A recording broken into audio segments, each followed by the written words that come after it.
نحمده ونصلي على رسوله الكريم. اما بعد، بسم الله الرحمن الرحیم. زما ډېر زیات معزز مسلمانانو، زمونږ د درس چې نن کومه موضوع ده نو هغه سورة الاخلاص ویل دي. د دې نه مخکې مونږه ثنا، تعوذ، تسمیه او سورة الفاتحه ویلو. په هغې کې چې کومې غلطیانې کوم وروڼه کوي هغه هم مونږ ویلو، او نن مونږ سورة الاخلاص وایو.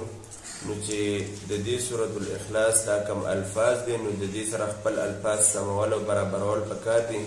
چې څوک په سورة الاخلاص کې کومې غلطیانې کوي نو هغه بیا د دې سره یو شان دي کې چې ووایي نو غلطیانې به ترې وځي. بسم الله الرحمن الرحیم. قل هو الله احد الله الصمد لم يلد ولم يولد ولم يكن له كفوا احد. قل هو الله احد الله الصمد لم يلد ولم يولد ولم يكن له كفوا احد. دا د سورة الاخلاص الفاظ دي. نو چې کوم وروڼه داسې وایي چې یاره کیدای شي که زموږ په سورة الاخلاص کې غلطیانې نو چې هغوی دا سورة الاخلاص د دې سره یو شان ووایي نو هغوی ته به د خپلو غلطیانو پته ولګي. نو د هغوی د سورة الاخلاص چې کومې غلطیانې دي نو هغه به د هغې نه وځي. صدق الله العظیم.